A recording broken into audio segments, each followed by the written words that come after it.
Good morning, everybody. Happy Thursday. It's January 11th, 2024. Great to be with all of you today.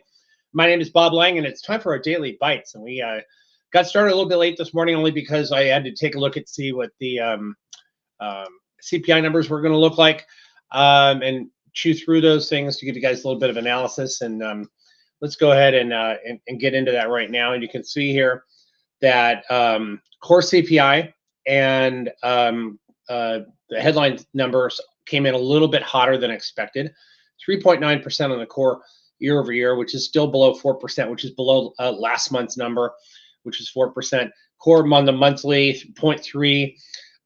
That was in line, basically the same as November, 3.6% annualized on that. It's the headline number, a little bit troublesome here, 0.3 expected 0.2. Seeing a little bit of price increases in the month of December, 3.4% year over year on the CPI, still a bit hotter than what the Fed is looking for. And for those of you who are expecting rate cuts to be coming in, I think some of those are going to be removed from the expectations. Take a look at the Fed funds futures, and you can see here, this is before all the action. So about a 97% probability that the Fed won't cut at the first meeting in January. Go out to, but we got a couple months to May and to June. May is, the odds are pretty much favoring a rate cut in May. And then in July, a second rate cut coming, maybe three rate cuts coming in the month of July. And that's, of course, according to the markets and not necessarily to the Fed. The Fed is saying that they're going to probably finish. Of course, anything can change, but they're probably going to finish in this zone by the end of 2024. And that is from the projections that they made back in December last month. So 4.6% they're set on the Fed funds. So that's kind of like right in the middle of this range over here. And what would that be? That would be about 2.5 rate cuts roughly. So it could be 3, it could be 2, somewhere in between that, in that range there, right? So that is already being priced into July. And then if we push all the way out to December, we can see the differential that what the market is looking at versus what the Fed is looking at. If the Fed is looking at 4.6 by the end of the year, the market is looking from anywhere from about 3.75 to 4.25. Let's call it 4%. They're looking for now 5 rate cuts in 2024. 5 rate cuts. So the Fed is looking for 2.5. So the market has somewhat gotten way ahead of the Fed right now, and will obviously, if the data turns upward and inflation remains an issue, a problem. If another report like today comes out next month and the following month, well, you can see these. You can see the market's probably going to start dialing it back a bit more towards what the Fed is looking for. And I believe, look, when the next projections come out in March, if inflation is still kicking up, you will see the Fed make adjustments to their projections as well too. That 2.5 rate cut may go down to 2 or possibly 1.5. We'll have to see what happens. The GDP number for first quarter is going to be released in a few weeks. That's something we're really going to pay attention to. That's going to be coming out, I believe, on January 25th. So we're gonna want to watch that one closely to see where fourth quarter GDP comes in. Also in the GDP deflator, the price index, and we're also going to be paying attention that week to productivity and unit labor costs as well too. So a lot of data coming out this month that is going to help shape Fed policy over the next 8 to 12 months. So let's take a look at the markets here. So currently right now we're down about 7 handles on the S&P 500, NASDAQ down about 16, Dow's down about 50. We were up quite a bit before the release of the CPI number came out. We'll have this PPI number, producer prices, coming out tomorrow, along with a slew of bank earnings coming out, along with United Health and Delta. We'll have Bank of America, JP Morgan, BlackRock, Wells Fargo, all coming out tomorrow. Next week, we'll have Citigroup, Goldman Sachs, Morgan Stanley in the early part of the week. Of course, Monday's a holiday. Don't forget, markets are closed on Monday in observance of Martin Luther King Day. So we'll have a 3-day weekend. And what often happens in a 3-day weekend, we see volatility get smashed, get hammered. So volatility is down today. I mean, even though the VIX is up, VIX futures are up and the S&P futures are down, we see volatility is down a little bit here. So I think what's happening this morning, folks, is that the markets are, people are in there trying to take out stops. People have basically taken their hands off the markets here right now.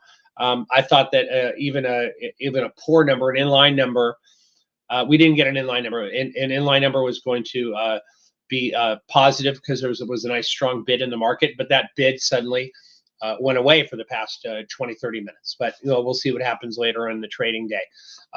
Volatility sellers often step in and start selling volatility when these big announcements, earnings releases, economic data, Fed meetings, a lot of these things are released. Of course, volatility has been smashed this week with markets being up.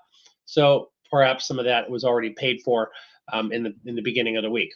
So we'll have to see what happens today and tomorrow. Of course, again, tomorrow's PPI number is going to be critical to see how the markets respond and react to that inflation figure. Let's take a look at the S&P 500 here for a moment. And as you can see, a nice rise in December. We closed near the highs of the month, and then we pulled back down first 4 days of trading, and then have rallied sharply right back to near those highs. And it looked like we were going to make a run at 4,800 on the S&P 500 cash, which we closed at 4,783. Not going to get there on the open today, folks, but we could certainly get up there tomorrow or even later on today. If we open up 10 handles down, we're going to be opening up at about 47.73, which is about 27, 28 points away from the 4,800 level. Some things, some names that I'm watching here, including the banks. I like Wells Fargo. I like Bank of America here. If I was going to play those names into earnings, I do have a few calls working on some of these. I'm looking at Netflix as well too. They have earnings coming out, I believe, next week. It's Wednesday or Thursday, and I'm watching this one over here only because the stock usually makes a more benign move into earnings, and then you get a big move afterwards. So last time around, they had a huge move up. I had a strangle working, which means I had a call and a put on both sides of the market, and the call worked great above 400. I was the 300 put and the 400 call, and that one worked really, really nicely in October. So we'll see what happens on this name. And I'm also looking at let's see what else do I have on my screen over Microsoft. I'll be doing that chart a little bit later on today. Microsoft had a great day yesterday. This was a huge breakout on volume out of a nice base. And again, here you see this is called a breakout from a base yesterday. We'd like to see it follow through today. Of course, markets are weaker right now, but we'll have to see what happens as well too. There was another name that also, another big cap name that also had a good breakout as well, which was Meta. Not quite the nice base that Microsoft had, but still a great pattern of a nice zigzag pattern of down, up, down, and right back up again. So nice stair step pattern over here of higher highs and higher lows. This is a chart that I really like a lot. I added some calls yesterday with the chat room as well. And we've got some biotechs that are working pretty well. AMGN's been on fire. We've been all over that one in the chat room and in the service as well too. Keep an eye on this one. Also, we like AXSM, which is AXSM Therapeutics here. Had a big day yesterday, right up to $92. Pulled back a little bit on the close, but still, I like this stock. Even if it pulls back to about $80 or $82, which will send shivers through people's spine if the stock pulls down 10%, still a great buying opportunity right down there. So keep an eye on AXSM Therapeutics. And I think it's going to be it, everyone. I apologize for running a little bit late today. Again, I wanted to take a look at that consumer price index number. Let's just show you the the current level of oscillators here. We're down with a minus 95 on the NASDAQ, minus 61. So we're slightly oversold here on the oscillators over here. It's not too bad. But if we get back above zero, that would be a real positive. I don't know if we can get there by the end of the week here. Again, you know, we have a holiday session coming up, holiday shortened week coming up next week. And it'll be interesting to see how volatility does today. I'll be watching that very, very carefully. Again, this is something I watch very closely here. Watch this volatility here. And if they pick up into the 13s and start selling it here, we could get a nice move back up in the markets later on today. So I'm not hoping or expecting anything, just watching and observing. I showed something in the charts earlier this week once we broke through 47.85. And that was back over here a couple of days ago.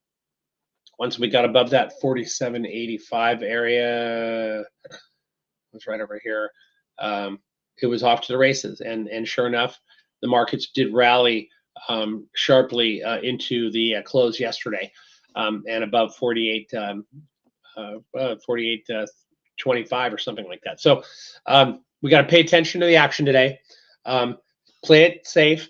Play it cautiously. Build up some cash when you can. Yesterday, that was our main move in the chat room, was to sell some stuff, raise some cash, have a few positions on both sides, and have a lot of cash and have some protection on, and be ready for whatever the market throws at us today. And I think most people in the chat room are prepared and ready for that. So that's going to be it, everyone. Have a great trading day. Have a great day tomorrow. Have a great long weekend. I will be back here on Thursday with another edition of the Daily Bites. Enjoy this long weekend, and I'll see you guys all next week. Enjoy yourself, and trade carefully and trade well.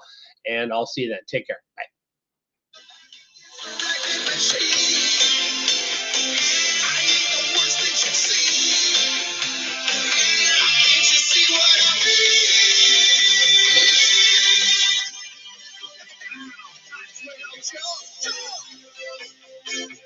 Go ahead, jump.